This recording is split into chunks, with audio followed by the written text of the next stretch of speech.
ตุ้นอยู่ดีมีแหงได้เด้อโอ้ยบวยหลีบ่พอกันไว้เนาะเอาแล้วน้องนุ่งดิคือทอดเด้อเจ้าอันนี้วงศาคณะญาติเพิ่นล่ะนี่นะ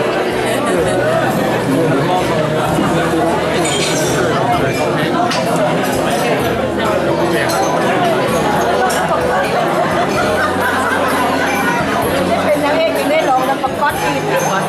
วันประกอบเนี่ยประกอบอีกนั่นผมที่ได้ร้องเองกาได้บอกเองกาว่าดีเด้อโชคดีใช่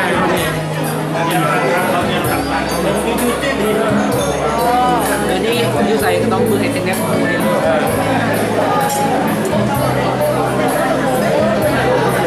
คำใหญ่เลยเด้อ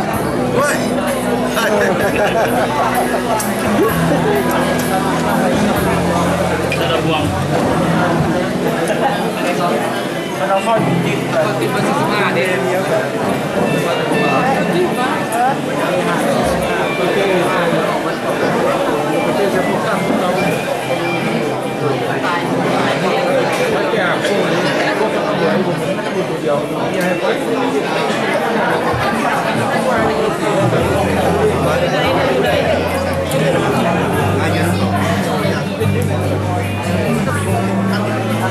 สบายชอบสบา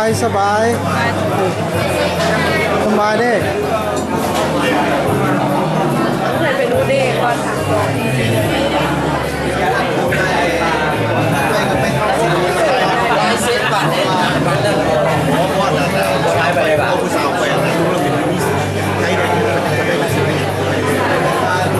สบายแอสบายสบายวงศาคณะญาติบ้านสวนมนต์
เอากระมาตัว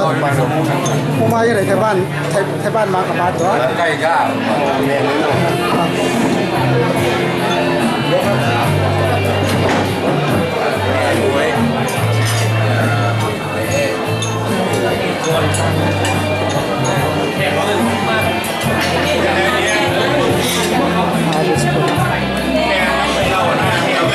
สบายดีป่ะทุกคนสบายเขาอุดหนุนศิลปินเราอุดหนุนศิลปินเราวันใหญ่เรื่อยเลยแรงก็ไปแม่ข้างหน้าไปวันรักจังยังว่าคือเอาไปซอดวันใหญ่ที่สุดทอดป่านเนี่ยมีเดียวนั่นนะฮอดแล้วบอกเปิดอ่ะฮอดแล้วรถติดเลยเป็น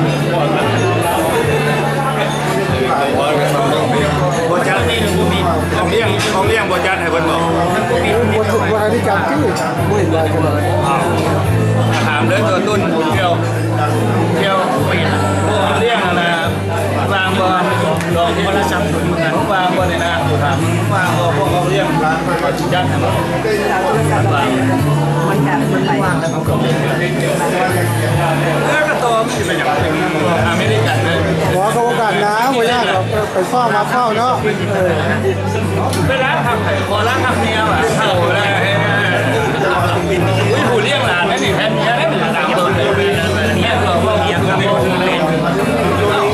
มีใครไปส่งงานเมียให้ทำขนาดได้ขบวนได้ทำงานสังเกตให้เนี่ยอยู่ทำไมเท่านั้นสังเกต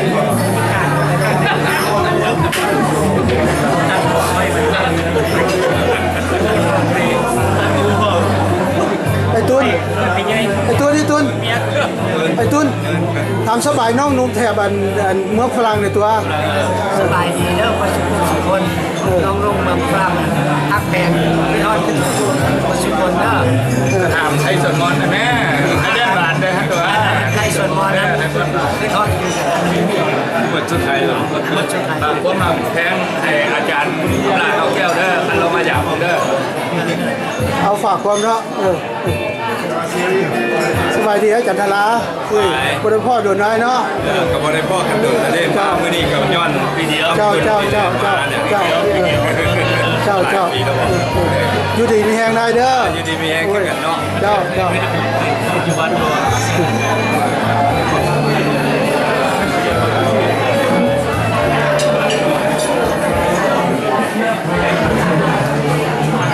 ทั้งเก่าและใหม่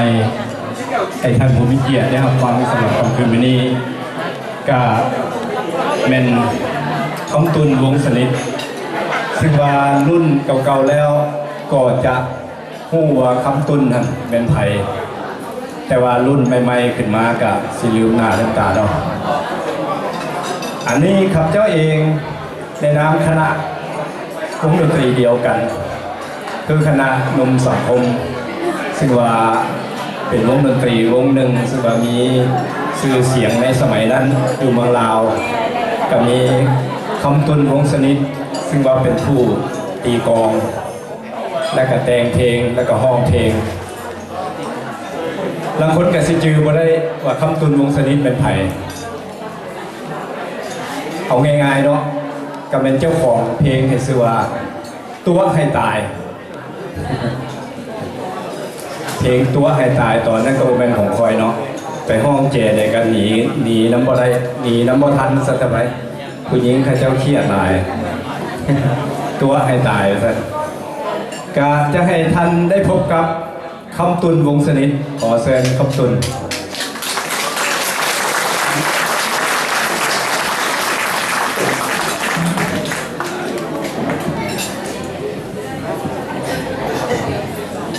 เนี่ยมาใกล้ๆกับพี่ดุก่อนอื่นก็ขอฮักแพงนับถือทุกท่านท่านผู้มีเกียรติทั้งหลายข้าพเจ้ากับยุวงดนตรีวงเดียวกันกับท่านจันทรานี่แหละเป็นมือกลองนั้นกันทั้งสองไผ่ๆก็เพราะป้อยหลีก็เพราะโมล่ะก็เลยมาร้องเพลงได้น้อยหนึ่งอยากมาอยู่หน้าเวทีได้มาสัมกับท่านจันทราก็ร้องพูดเพียง2เพลงก็ผมเป็นนักร้องดังดอกก็พอกระเทินนั่นแหละเนาะดังนิ้วคันร้องแห้งๆนะนี่จากกันตั้งแต่เป็นเบาหาชิมาพ่อกันตอนเท่าก็ดีแนวหนึ่งเบิ่งผู้ใดก็งามขึ้นกว่าเก่าแต่ก่อนนั้นอยากแก้มบ้องสิตายบ่บ้องเดี๋ยวนี้บ้องมันบ้องยาวพวดบ้องเบื้องละ2แถวเบิ่งบ้องเบื้องละ2แถวถึงจังได๋การยาเนาะหาที่ได้มีโอกาสมาพบหน้าพ่อตาพี่น้องเอาที่ดีจากกันได้ตัวเดียวนะถึงจังไดก็เมื่อนี้นั่นข้าพเจ้าขอนั่งเอาความสุขความพักแพงคืนมาให้พี่น้องเอาทุกคนถึงจังไดถึงนั้นเท่าแล้วสิร้องบุญวันขยาเด้อก็ขอให้พวกเขาฟังกันตามที่ว่าอายุสังขารนี่แหละเนาะคันโบคักคันเป็นผู้ใดมีแนวใดดีๆม้วนๆอยากมาร่วมบนซึ่งนำกันเมื่อนี้กันขอเชิญเลยเด้อถึงจะได้เอาที่สิได้เนาะท่านจันทราเนาะจังหน่อยก็ห้องเพลงเก่าๆบ่แล้วก็เพลงใหม่ๆนี่นำให้ท่านผู้มีเกียรตินั้นได้รับฟังแล้วก็กินข้าวในนั้นเมื่อกี้นี่ค่อยว่าผู้ใดก็บ่ฮู้คักๆว่าคำตุนวงสนิทนี่เป็นไผก็เลยได้ประกาศว่าคำตุนวงสนิทเป็นเจ้าของเพลงตัวให้ตายนะแม่ตัวแล้วก็อันที่ผู้จักแท้ๆนั้นเป็นโซนข้างล่างนะครับลงผู้สาวถึงจะผู้สาวในห้างมันก็จะกินแต่ว่าตอนนี้ในห้างนั้นผู้เป็นอย่างเพราะว่าตอนนั้นยังเป็นเป้าก็เลยว่าอย่างไรในห้างแล้วสักเดี๋ยวนี้ในห้างผู้เป็นอย่าง ก็ให้ท่านผู้มีเกียรติได้รับประทานอาหารไปนำแล้วก็ฟังเพลงจากน้องตุนวงสนิทไปนำเนาะก็ขอเชิญครับตุน ยังไงก็ท่านผิดพลาดก็ขออภัยเด้อหมอแคนก็เอาหมอลำก็เอาลำเพื่อมันอาจจะมีการผิดพลาดก็ขอโทษด้วยนะ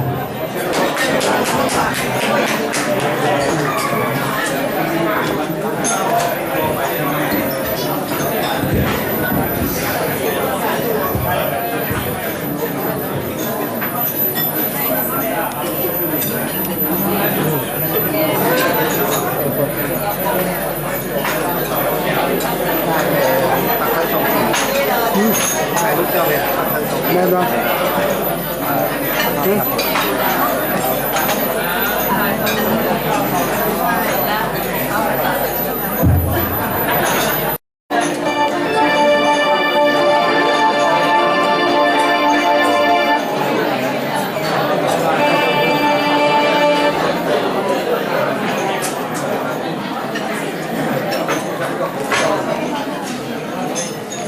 จับเลยคนไทยมาแล้วก็รับคนไทยโอเค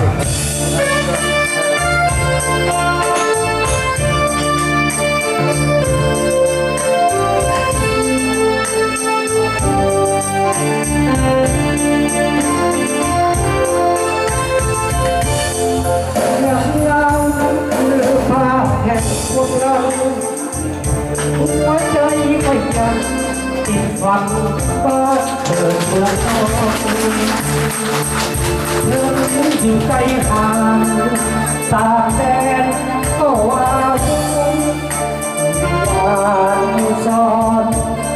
แม้จากจนบอกเลยลืมลงเคยขี่หลังช่วยอยากลองพบค่อยหวนสักทีคิดเธอไฟใจเขาหมดเขายังเป็นเด็ก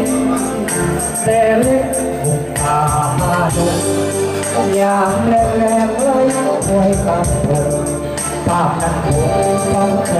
บอกหามาเกิดเธอเลยถ้าเคยรับความพบเจ็บพ่อแม่เอิญเป็นผมโพทองได้อยู่อาศัยเพื่อนถูกพบพันเท่านั้นถึงจากใจแต่ข้ายังหวังอะไรจนจำต้นใจก็ได้ดวงเคยเที่ยวทองไปกับวงดนตรีตั้งนานหลายปี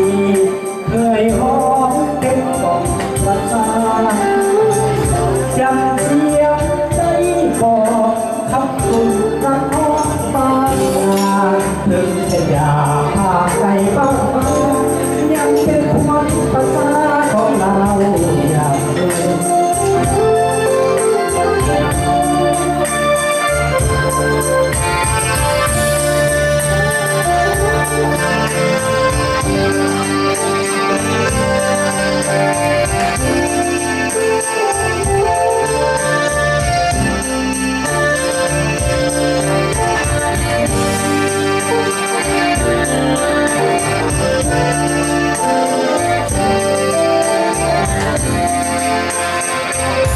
บ้านเกิดเค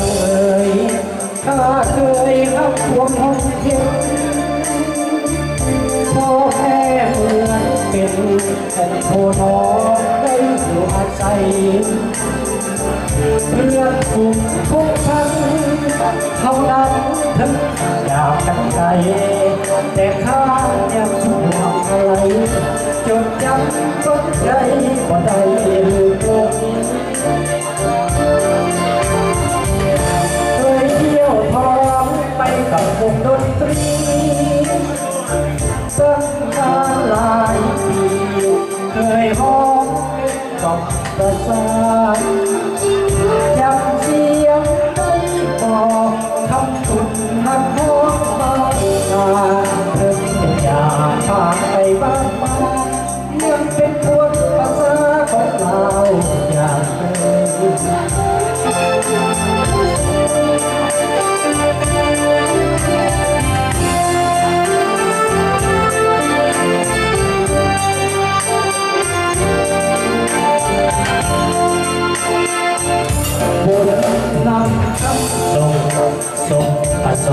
ตั้งใจไปฝัน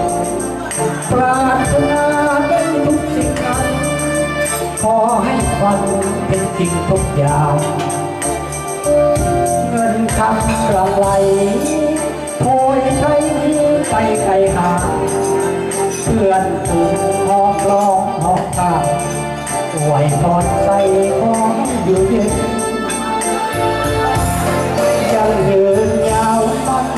สู่ชีวิตที่รักเลือนใสให้ลูกหลานหุ่นอกอิ่มใจเป็นอกโพไซให้ความเย็นอายุปันนี้ตราบเท่าชั่วลูกหลานเก็บใครได้ป่วยกายเจ็บอยู่สุขจิตเย็นสดชื่นแจ่มใสสุขสันต์สักเถิดพรประเสริฐเป็นเพลงสมมาให้เก็บเยอะที่อยากจะเปิดสวรรค์ส่งมาทั้งคูณหลักฐานโซกราบลุกหลังดุจดังดังท้องหลังไหลทุกโมมาวันเย็นแค่พายสดชื่นแจ่มใสสบายอุลาคำคูณนุ่งส่งปัจจุบันอย่าได้หวั่นไหวจงเข้มแข็งเหมือนแท่งเหล็กไหลชนะโผยภัยพญาโลกาโชคดีมีไฟยิ่งใหญ่เหมือนดังภูผาพุทธแก้วพระบางจุกตาปกปักรักษาผู้ปกป้องภัย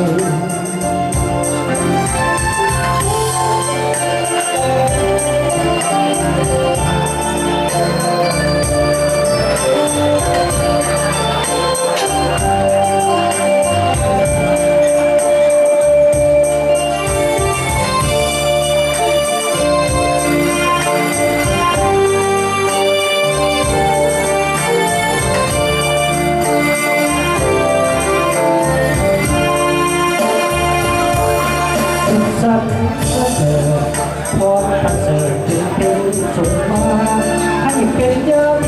ที่อยากจะเปิดสวรรค์ส่งมาขั้นคูณต่างๆโชคลาภลงหลับดุจดังน้ำของหลังไหลเป็นหมู่บ้านมันเก่งแก่ไปสดชื่นแจ่มใสสบายอุลาคำพูดโทส่งมาจุดอย่าได้บังไว้จงเข้มแข็งเหมือนแผ่นเหล็กไหลชนะป่วยภัยปัญญาเหลือโชคดีมีไฟยิ่งใหญ่เหมือนดังภูผาพุทธแก้วพระบางจุกน้อยปกปักรักษาพี่น้องสาว